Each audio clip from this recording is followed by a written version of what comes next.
Ingula. Good morning, everybody. Natalie coming to live, Spirit and Coffee. I know there was a total lag time on the Facebook, but we're just trying to get it all situated.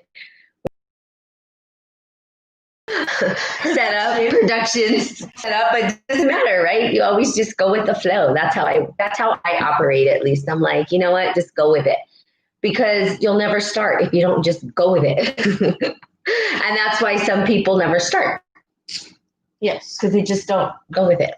So I do. I just jump right in. I think I've told you guys a million times that I have jumped in head first. My friend's like, Natalie, you jump in head first to the pool when you don't even know if there's water in the damn thing, but you'll go head first, not even foot first, feet first, not even jump. I just go, boop, I'm in. So that's the best way to get something done, I think, anyway. So cheers, Destiny. Hi, Destiny's Destiny. with me. Woo. I love this. Good morning, Sam. Is it Sam? Sam. Good morning, Sam. And anybody who's on here on live, just say good morning. I'd love to say shout out. I know it's a little bit later than normal. I like to do this really super early, but circumstances change, and that's okay.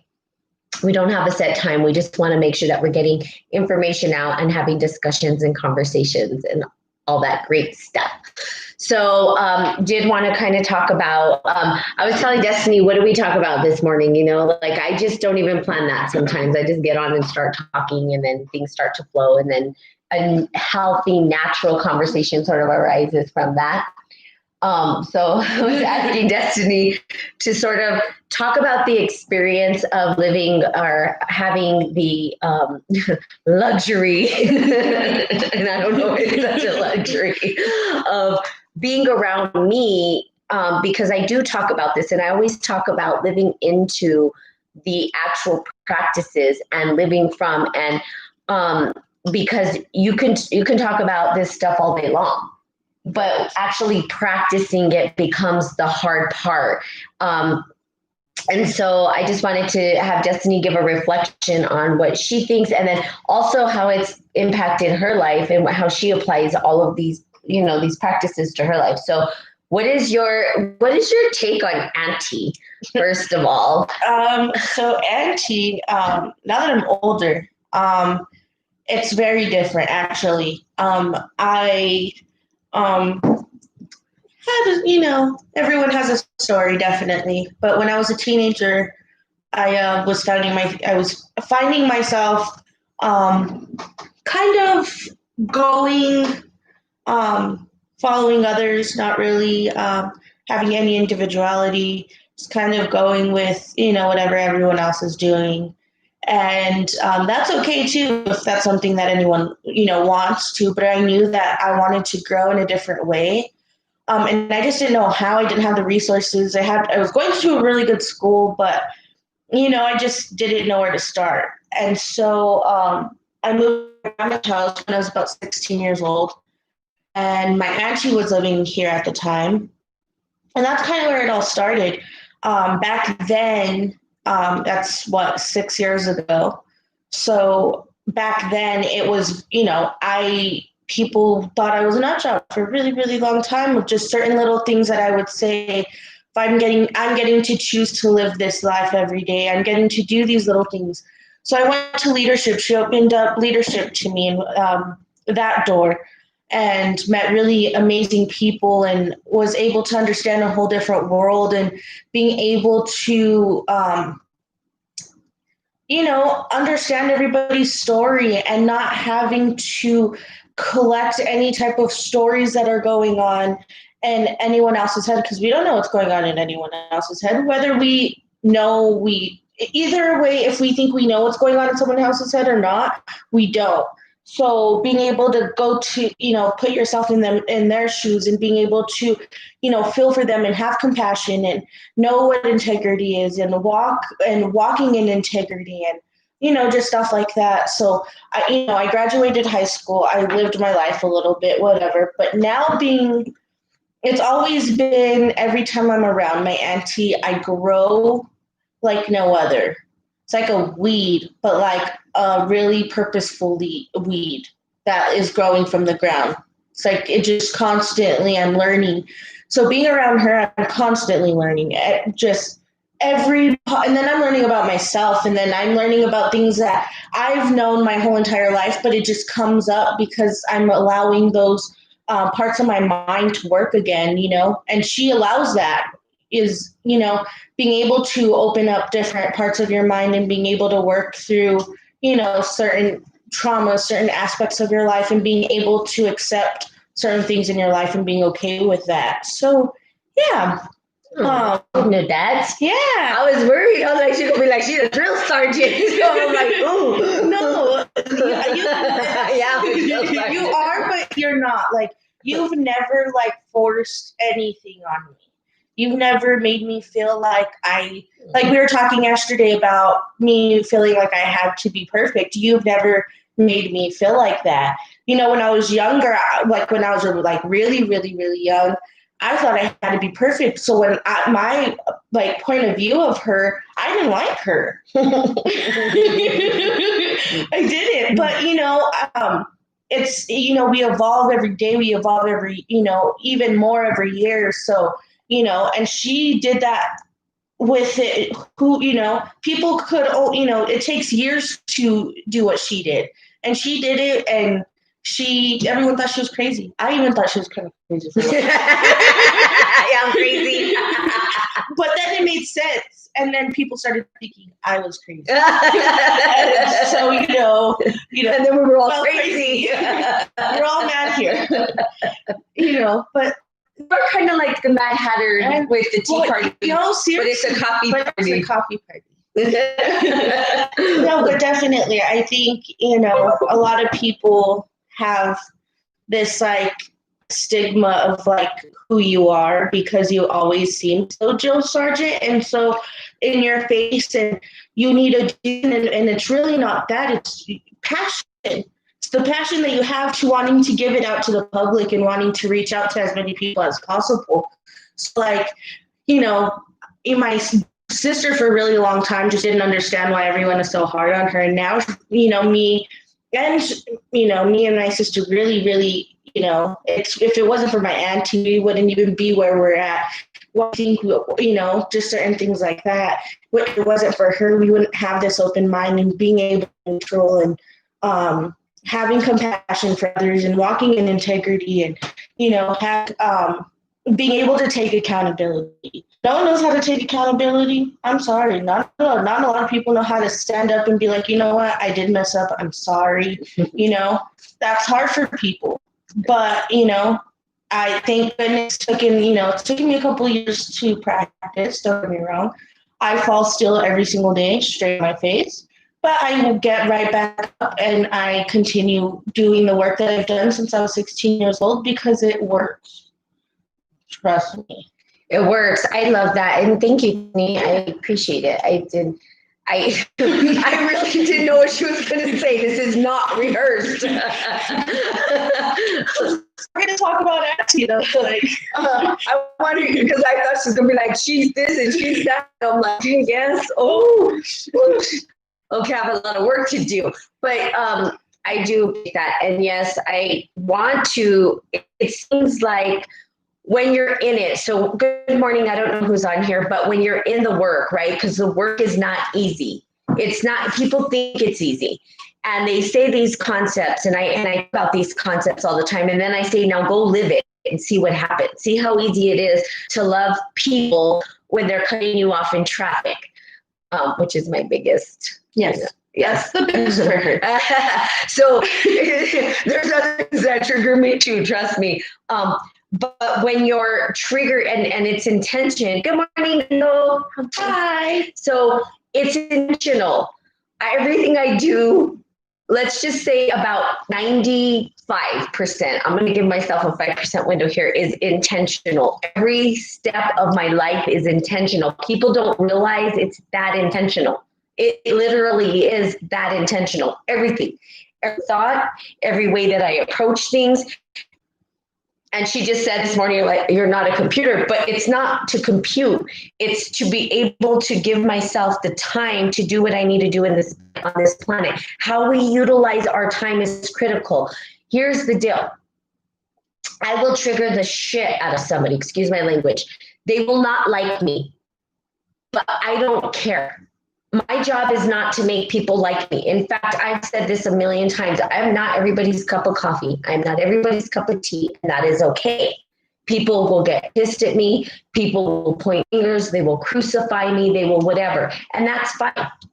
I'm not upset about it because the only reason that I'm triggering an individual, the reason people trigger me is because they want me to see things about myself that are holding me back. Same for the other individual. I see it, so I'll support them. Now, they don't have to like it. Good morning, Renee. Hi. They don't have to like it. Is it Adriana? I think it's Adriana. Cheers and good morning. They don't have to like it, and that's okay. But I did it out of love, right? Do I know what's right for the individual? No, I don't. So giving them the space to process is a lot of what I do is question. And the questions that I ask, people don't like them. And I did it for a really long time. She's questioned everything. And oh my God, the questions, and then it never stops. And it still does it. But I've gotten more comfortable with it. See, that's the thing, is being able to be uncomfortable. And setting, surrendering and being like, you know what, I need to be uncomfortable to understand what I need to go through and process to actually grow from the situation. So yeah, I definitely, I don't even realizes the impact she's put on mine and my sisters and our family's lives. And, I think seriously, I think you get like a little hard on yourself. I think that in our head, you think that we're your children. And no, in reality, like when I was darkness, like you were the light, that like you were. When I had nowhere else to freaking go figure out what I was going to do with my life, you was like, it's okay. My arms are open and I accept you for who you are. And that's all I needed.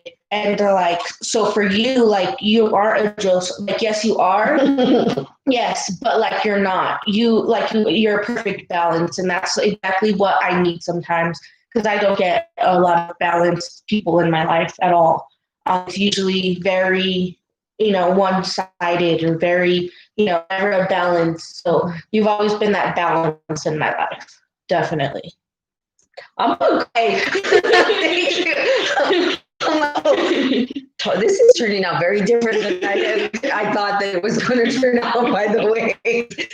That's always good. I'm actually saying that. What do you want? No. What are you trying to do? No, seriously, nothing. Like, no, but like, you need to know that too. Like, I think, like I said, I think, we think that you're just hard on us, and that's not it at all. You just want to see us grow and become the best person we can possibly be. Absolutely. When I was, 16, of course, I'd be like, what is her problem? Why is she asking me 10,000 questions? I don't want to answer these questions. I'm uncomfortable, and I'm a really private person, so I don't like sharing my business. And so I was just, it's like one of those things where I'm like, stop asking me questions. Just leave me alone. But now it's like, no, ask me those questions. I need to get in that deep root of whatever's going on, that trauma, whatever I need to process. I could get, so I could go forward. I could, continue to grow and be, become the best person I could possibly be from yesterday. So that. And the cool thing about it is, here's how I feel about it. So I do appreciate the feedback. I do provide the platform and open space for an individual to explore. I do ask questions that trigger the hell out of people, but I don't have attachment to what the outcome is going to be for that individual. Why? Because it's not my life. It's not my story. I've said that over and over again. I can provide and facilitate an open space to guide you there. The response that comes back from individuals when you ask these questions is their own personal issue. And if they can't recognize that, if people can't recognize that, even myself, there's people ask me that trigger me. And I'm like, oh, but I have to understand why. Why did this show up? Why am I getting upset about this? Can I just talk about it? When I'm able to surrender to it and able to communicate it out, then I can release it. And it doesn't have power over me any longer. And that's the same thing with you. I'm not asking you because I'm upset. I'm asking you because I truly want to understand why this one tiny thing is going to set you back. Good morning, Nicole.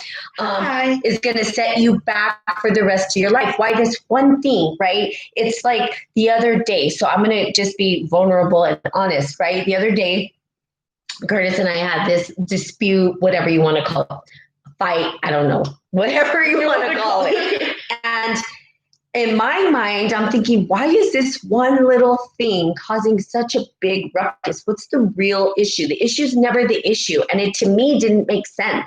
I'm like, I'm fine. Okay, why is this individual hung up on this tiny thing?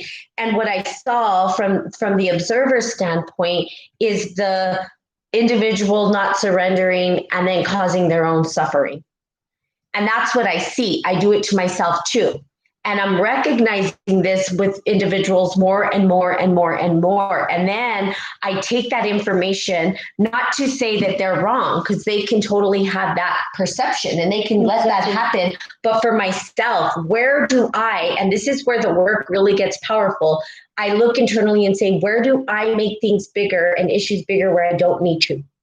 Where do I do that in my life?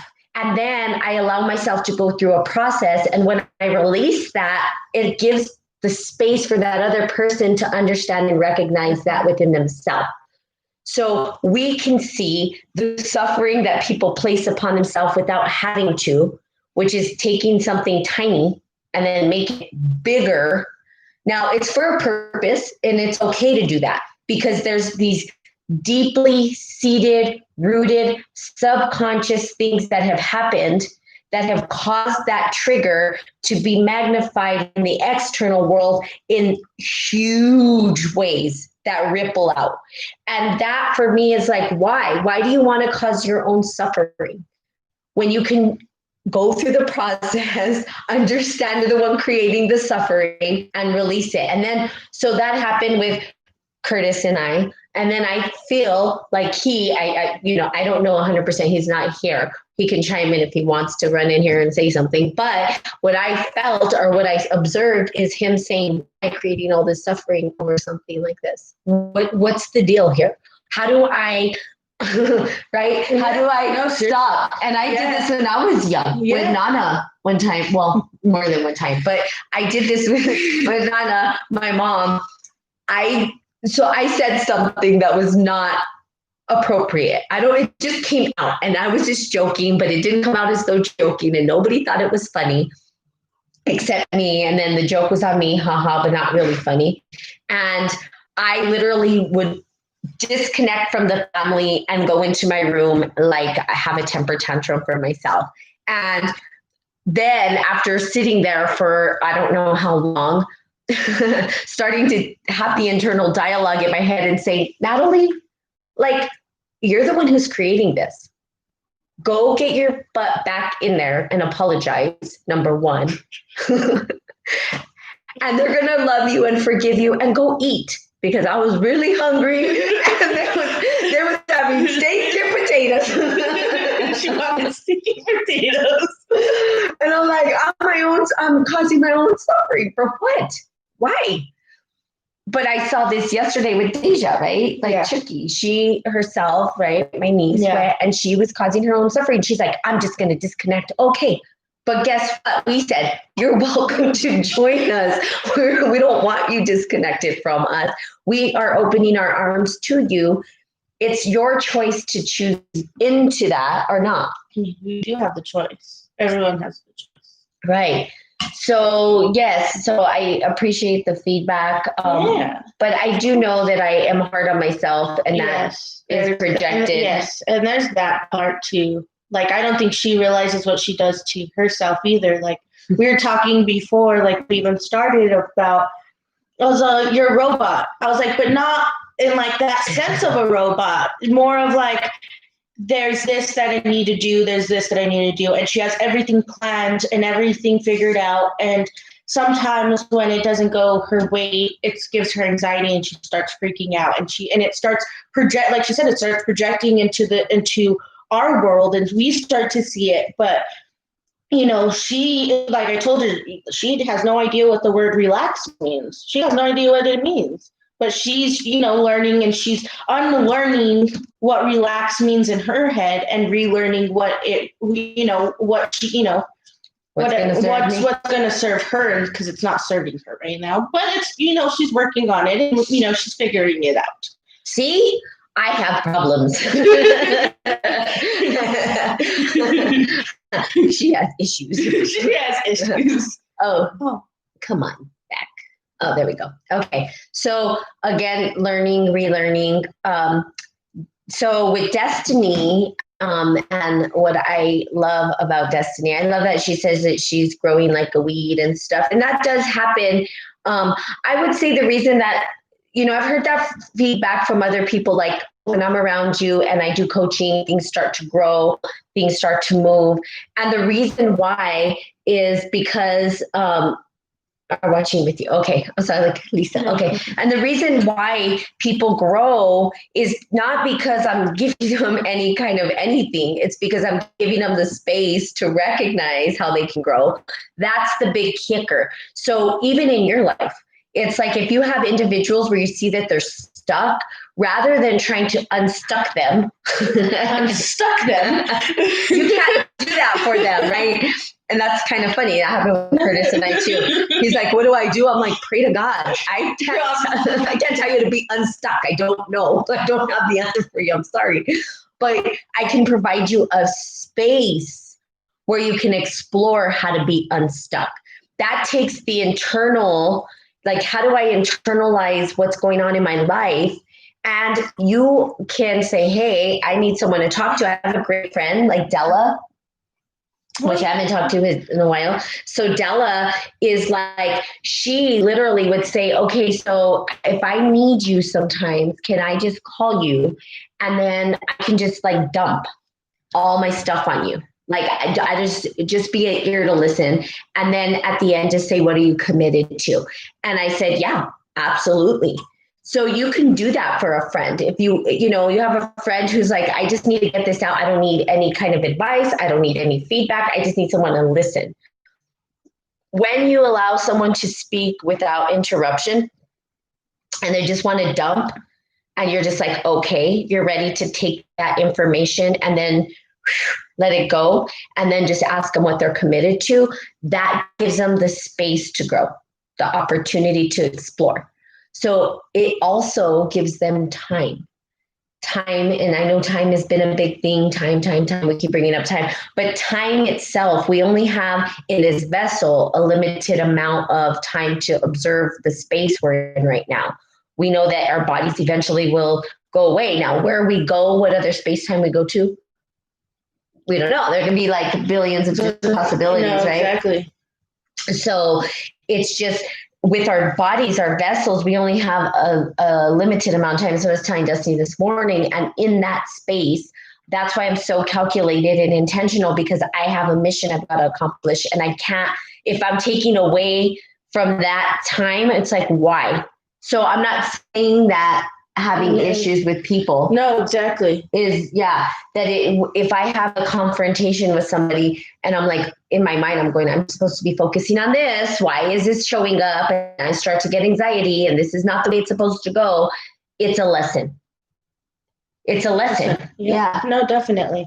I mean, I feel like every day, excuse me.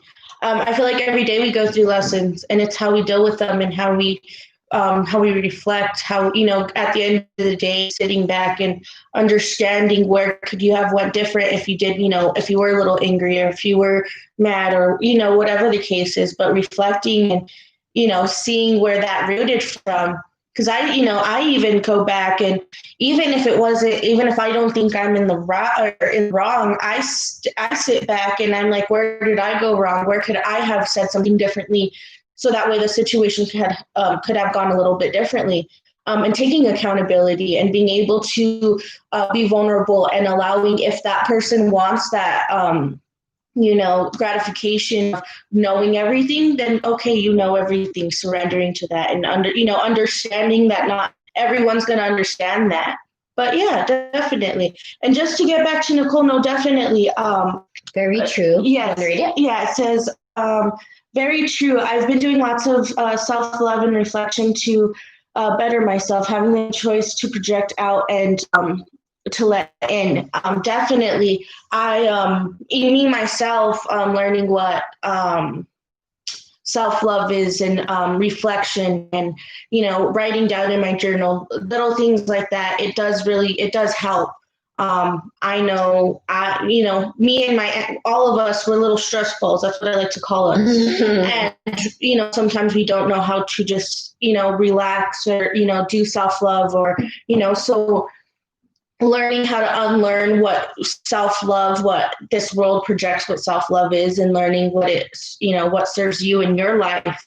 If that's writing in your journal, taking a bath, leaving for a weekend, whatever that it looks for you, that's great though that you're actually working on that. And, and also once you allow that self-love, you project it out on everybody else, and everybody else starts knowing what self-love is and, projecting that on other people. That's what I love about this work, is me not even really talking, but me doing the work within myself and seeing other people, seeing what I'm doing and, doing the work as well, and them projecting out that as well.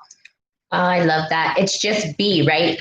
It's the ontological piece of what we do, which is the training you went through is ontology, which is good because it's the practice of just being. If we could just be, we would fall into our natural essence, and then we can just start to flow. That's where the flow happens. It's when we resist that sense and that beingness and that dropping into our heart, right? I love that vulnerability keeps coming up. Hi, good morning. I don't know if you're still on here.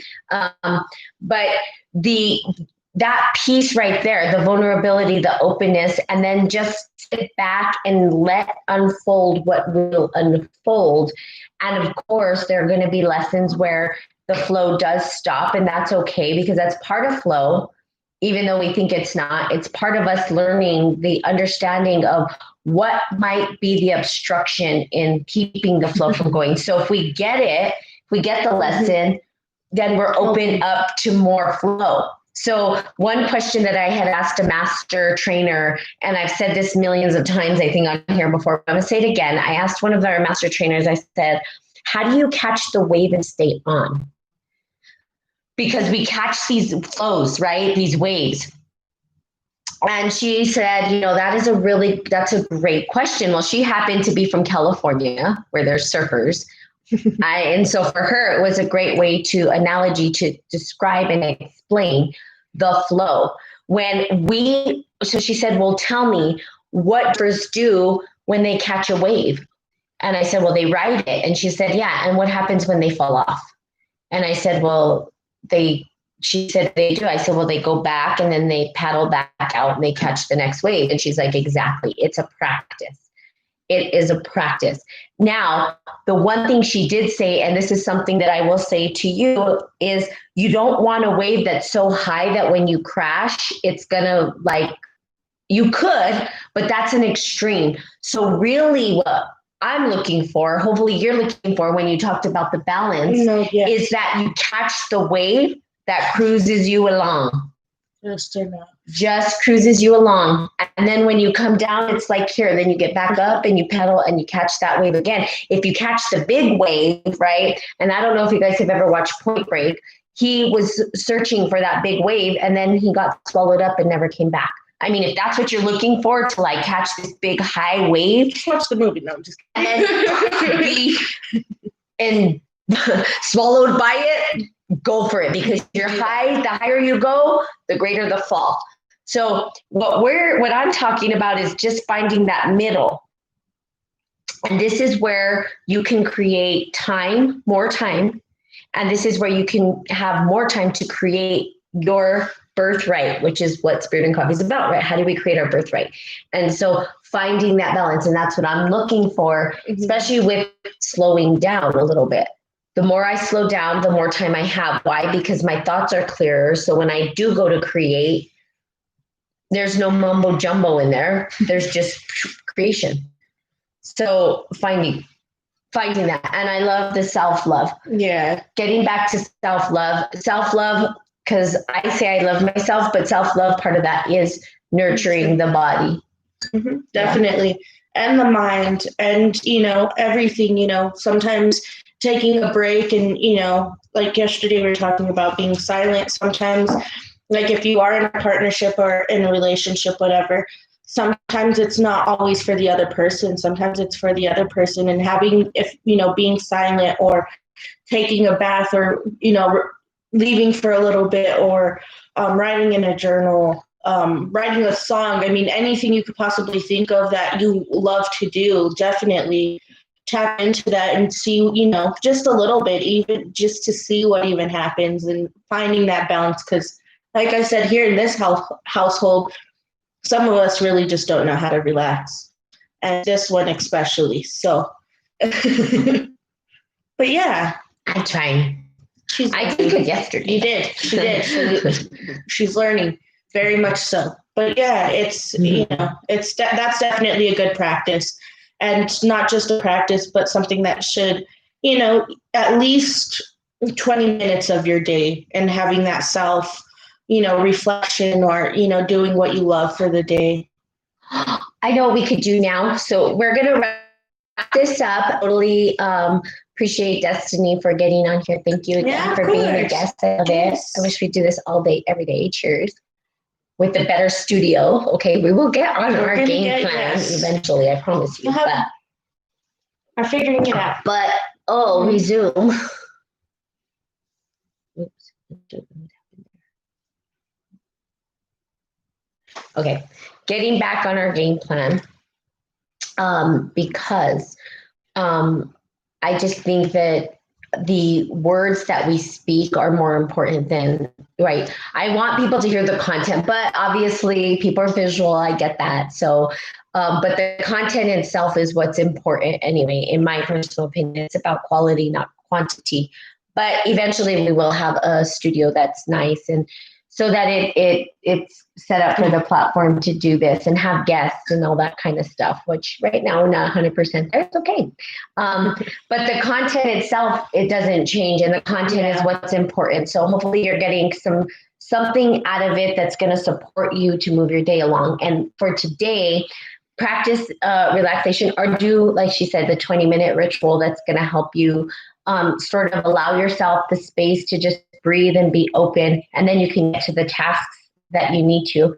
And so I would like to do a mud stuff, wash my face and put some mud stuff on there, and then roll out with the little rolly thing. With the rose quartz. With the rose quartz on the face. That's what we're going to do. Okay. Then maybe we'll take pictures and show you guys. So cheers. We also have some other stuff coming up. We're doing videos where we did some recordings yesterday, which was pretty fun, some production work and all that kind of stuff. So shout out to Curtis for supporting setting that up. And that's awesome. And then a shout out to Destiny as well for the makeup she did for me. She did me so beautiful. And also for participating in Spirit and Coffee. And anybody else is welcome to join. Again, it's a family. This is not just a Natalie thing, although it was for quite a bit. But I feel like it's going to grow into other individuals being able to share their stories as well, because remember, your story is just as important, and you have a unique fingerprint that you get to leave in the world, and we're here to support that however we can. Correct, Amundo? Yes. Yay. Yes. So salud. Yes. Cheers. Cheers. Have a great day, and we will see you tomorrow. Bye-bye. Bye-bye.